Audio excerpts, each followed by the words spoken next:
I'm working as a lecturer in KIT University. My research interest includes VLSI circuits and systems and mainly nanoscale devices. So the last presentation and the one last before, there was extensive information about LED lighting and lighting. So I think that I am not supposed to speak much about lighting. My main work would include here, as you can see, is low power LED circuit using memristors. So here a simple LED circuit is there, but the importance of the work lies in using a novel device which is the memristor. So I'll start. So here is an overview for the presentation. Now, how memristor originated. Now basically we all here are familiar with the concepts of physics, the basic circuit theory, the basic components, resistors, capacitors and inductors, right? So a small definition of resistors, mathematically dV by di, rate of change of voltage with current. Similarly goes for capacitance, charge, derivative of charge with respect to voltage, and for inductors it is flux linkage with respect to current. So basically what struck Dr. Leo was in 1970 when he formed this model, he found that by placing all these components in a square, he was getting a missing link. That link was between Q and phi. Right, so he proposed that at that time a link which was known as memristance or memristors. So memristors are nothing but memory resistors. Memory plus resistor. A programmable resistor which will have a memory like a flip-flop, basic flip-flop. So here is his motivation for his work. It was basically Aristotle's theory of matter. So Aristotle's theory of matter states that in nature there are four states: hotness, moistness, coldness and dryness. And the entire nature can be summed up into four components. One is fire, air, water and earth. So he just used a symmetric mapping property and he just mapped the components. So hotness with current, moistness with phi, and like this way he formed a matrix. And in the matrix he found that there was one missing link between phi and q. So if we apply some kind of mathematics, suppose combination, permutation and combination, so we will see it's 4C2. So one link was missing. So then he went on to do extensive research on this topic and then find out this link. And this link was basically given as memristor, where d phi is equal to m into dq. So this m is memristance, like resistance it is memristance m. But the difference is memristance is time varying, because it is a property with time, it is a function of time. So if the time, with time the memristance will vary. So this remained a hypothetical concept till 2008. In 2008, HP Lab, they came out with this model, first model for memristor, and the person who was credited for this was Dr. Stanley Williams. So this was a simple model which they gave. Now the model was basically fabricated into an IC, and that IC was composed of length 3 nanometers only. So, and there were two platinum electrodes, sandwiched between it was a TiO2. Now the speciality of this titanium dioxide was it was auto-doped, right? So no, we do not need any technological innovation or skill for doping, like for ion implantation, anything like that. It will be simply auto-doped. Now this is available in nature as Ti4O7, titanium. So this auto-dope was nothing but it was pressurized. I am not getting into the details of the manufacturing, but it was pressurized with some vacuum, and some oxidation was done to remove the oxygen vacancies from there. So I can show you the model here. So these are the oxygen deficiencies or oxygen vacancies. So as we are removing the oxygen atoms or oxygen ions, some positive charges have been created, the holes. So now when we are applying bias, these holes basically move across the length of the device, and these holes help in the current conduction. Okay. So a few equations which help to model this memristor. So phi is a function of charge, Fq. Now d phi is dFq by dq dot dq by dt. Right now this dFq by dq was my memristance, which is a function of charge, which is again varying with time. So it is a double function of charge basically. And inversely if we take id, the current equation, so that is 1 by m into Vt. So 1 by m is mem conductance W phi. Now this is the condition of the memristor under bias. Now what is happening was, like this part is as it is showing doped TiO2 and undoped TiO2. So the portion which is doped TiO2, it is having a higher resistance, R on as we say. So it is a high resistance value. and the rest of the part is undoped, it is R off, a low resistance path. So as the vacancies are moving, across the device, the resistance of the device is varying. So this is shown here that this is without any external bias. Suppose we are applying a positive bias, so the vacancies will be repelled from the positive plate and they will move towards the negative plate. That is, the R1 is covering the entire length of the distance, and that is the current is flowing. Similarly, the reverse bias condition, that if we apply a negative bias, then the vacancies will be attracted towards the negative plate. Now this is the mathematical modeling of the memristor, where we have Rx, which is the resistance, that is xt into R on plus 1 minus xt into R off. R on and R off, as I said before, was the resistances, and xt is my state variable for representing that state space equation. Finally, after solving these differential equations and integration, we will get the subsequent equations for m phi of t, and then dx dt is the derivative of the state space. So these are the memristor characteristics. These have already been defined by Leon Chua in his paper. So these are the phi q curve, and then we have the graph of output voltage, output current and output voltage. So this is the most typical characteristic of a memristor, which is pinched hysteresis. So basically, in this paper, as it was mentioned, that Chua and Kang, when they devised this memristor system, they defined that a memristor can be any device which will show a pinched hysteresis like this in its voltage and current relation. So this was basically the literature part of it, and what we basically did was, we characterized this device with our own model, and then we implemented it in a very simple LED circuit. So this was the model that we had characterized, linear and drift model. So this model was already proposed by Dr. Stanley Williams, as I have shown before, the HP lab, this one, HP lab model. The same model, I have just represented the physics here of how the TiO2 and TiO2 minus X vacancies are moving, and the simple basic equations, and how it can be modeled using electrical circuit concepts. There is it will be two resistors, one is R on and R off in series, and there will be a switch which can switch between them, the resistors, depending upon my condition, operating condition. Now what happens is, we need a window function. Now the need of this window function is that it is a nanoscale device, or rather a deep nanoscale device, because the length is only 3 nanometers. So if we are using any electron model, suppose ballistic transport model or quantum model, anything, the electron drift velocity is very high. So it is very difficult that on applying a bias, like suppose normal supply voltage that we have around suppose 1.8 volt or 1.2 volt, that will give a very high electric field and a very high drift velocity to these electrons. So it will be very difficult to limit them. So to limit them, we need a window function. Basic windowing technique that we apply in DSP, the similar technique we are applying here, basic window function. So what we are doing is, we are taking a FW window function and multiplying it with dx dt. Dx dt was my state variable derivative. So it will help to nullify the derivative, and maxima will be equal to 0. So various kinds of window functions were proposed, Jogelkar, Biolek and Prodromakis, and these are the equations for them. A few simulation results of this window function has been shown in Scilab. So this is how the window function is quantifying the device within the device length WD. This is for the Biolek window, which has a lot of harmonics in it. And this is for the Prodromakis window, which was showing much more improved results with different values of P and J. P and J are my empirical coefficients, which helps to fix the value of the window function, the maximum upper limit. Suppose I am fixing it to 1, and the number of points I am taking. Because the more the value of J, the more it resembles a rectangular window. Now what we did was, we played on with this parabolic equation, y equal to 4ax square, a simple equation of parabola. We tried to play on with it, and what we did was, we improved this model of Prodromakis and Jogelkar. We made a combination of this, and then what we did, we applied a change in the power with hyperbolic function, because our intention was to introduce some damping to the electrons, so that the electrons get limited.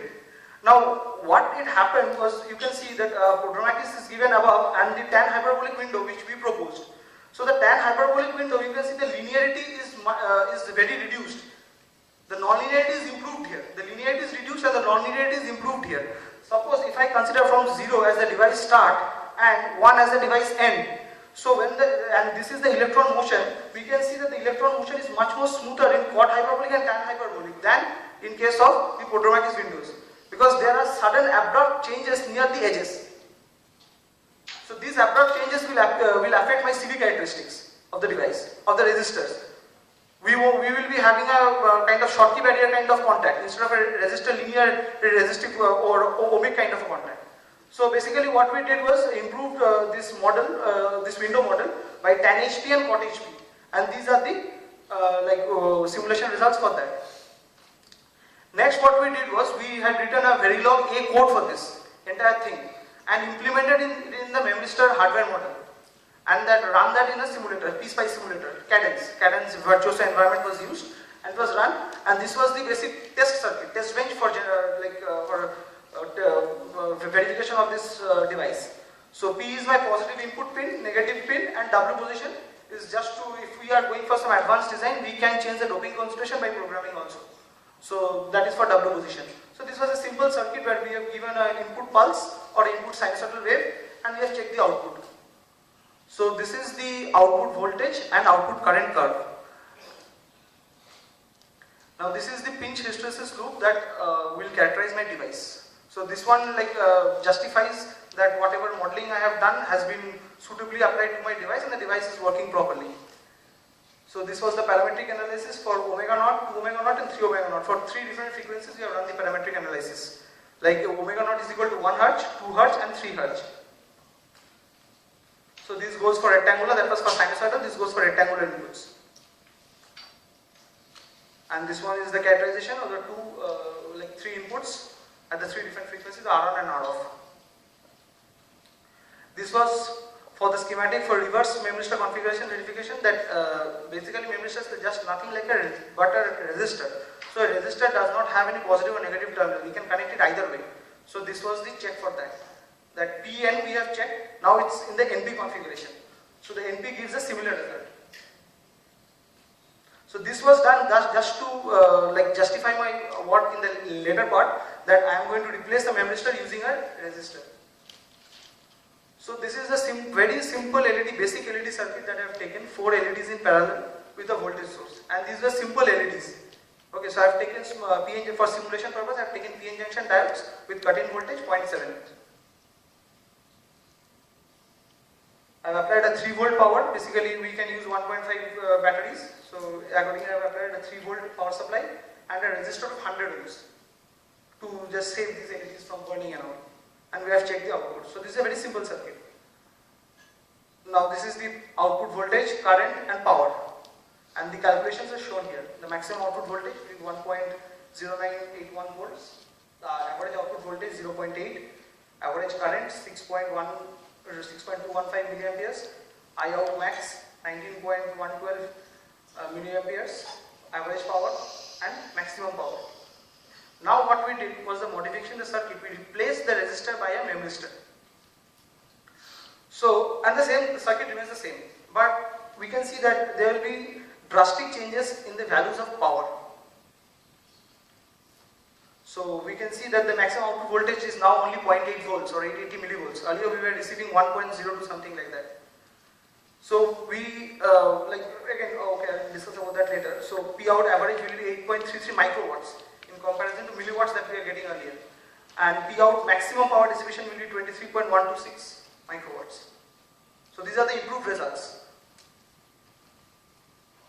So I would like to conclude that these Memristors can be used for development of ultra-low power analog circuits, and even they can be applied to the area of lighting also, because as we are going towards miniaturization, and as in the earlier lectures we heard about sustainability and energy crunch. So there is not only energy crunch from the point of view of energy availability, but also from battery technology also. Now because the battery technology, we are talking about low power devices, low power VLSI, where we are talking about supply voltage of suppose 0.5 volts or 0.4 volts, but that is practically not possible, that much of scaling. So further we can use low power LEDs also. Low power LEDs are available nowadays in the market, so that will further help to optimize these results. So there is a small comparison that is shown, that resistor based normal circuit that we are presently using in our LED torch or lights. So that has a power of approximately 20.9 and 21 milliwatts. But if we replace it with some kind of a Memristor based LED circuit model, then we can get 23.126 microwatts, which will not only improve the torch life or bulb life, but also which will help to reduce our electricity costs and any further cost also. And one more thing about this Memristor is that many people might be thinking that this is a new device, a new technology. No, we have a basic CMOS NVL process, and it is very much compatible with that process. So no new technology is required. It's just a leap ahead in technology and in invention. So these are the references which I have used. Thank you. Thank you for an interesting presentation. Questions? Yes, please.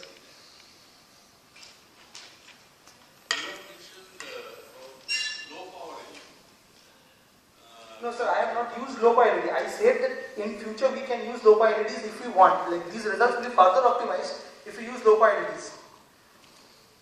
Because low power LEDs are normal PN junctions with only lower cut-in voltages. Here the cut-in voltage that we have used is 0.7. So if we can further reduce the cut-in voltage to 0.2, 0.3, 0.4 in that region, then this power will be further optimized. I am replacing the resistor with Memristor. Basically, I am programming this Memristor. This is nothing but a programmable device with extensive modeling and window functions.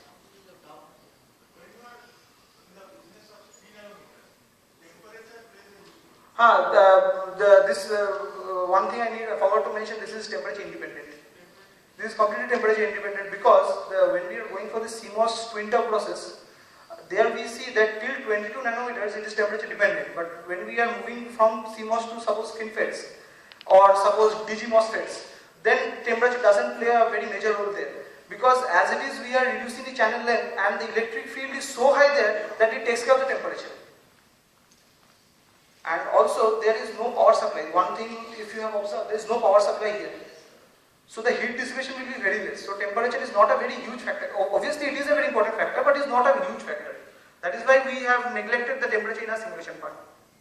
You have to be very much careful about the temperature. No, that has to be taken care of because during the manufacturing, the testability and the manufacturability always will depend, the integration process will depend on temperature. So that will be taken care of by the manufacturing process. Memristor is basically Chua's circuit? Memristor is not basically Chua's circuit, it's Chua's invention or it is Chua's baby. Now we can implement it in any circuit. I'll show you from the list of applications. You can see that this first one was the trigonometric window function that I discussed here. Now second was the implementation of low power integrator and differentiator using Memristor. So we can implement it in integrator, differentiator, adders, anywhere we want. Like suitably we can introduce it wherever it is possible. There was one question here. Now, there's one question which I want to ask you is now we are more into high power LED for as far as lighting is concerned. So how does this help? How does this help? So there will be a simple modification in the program only, nothing else. If you are going for this circuit, suppose this circuit I have used a resistance of 100 ohms. So if you are using a high power LED, we will need a higher supply voltage, suppose, or a higher resistance to protect them. So we can just simply program this Memristor. There is a program for it. So that we can just change the resistance value and it will act accordingly. There will be the circuit performance will not be affected in any way. Except for the output, like the scale of the voltage and current. Otherwise, no spike, nothing will be affected. No current spikes, nothing will be affected. Because you can see, with a simple resistance, we are getting this graph, which is very smooth. And with Memristor also, we are getting a very smooth graph. So there will be no irregularities, no like parasitic capacitance, inductance effects. Even if you are going for high power circuits, suppose for space applications, 1 GHz, 2 GHz, this won't be affected. So that is the beauty of this device, because again I need to get into the physics of the device. The physics of the device states that from here that the phi flux linkage M phi is dependent on phi. So it is if it is taken care of here only, then for high power, as we are going for high power or high frequency, this won't be affecting the circuit in any way.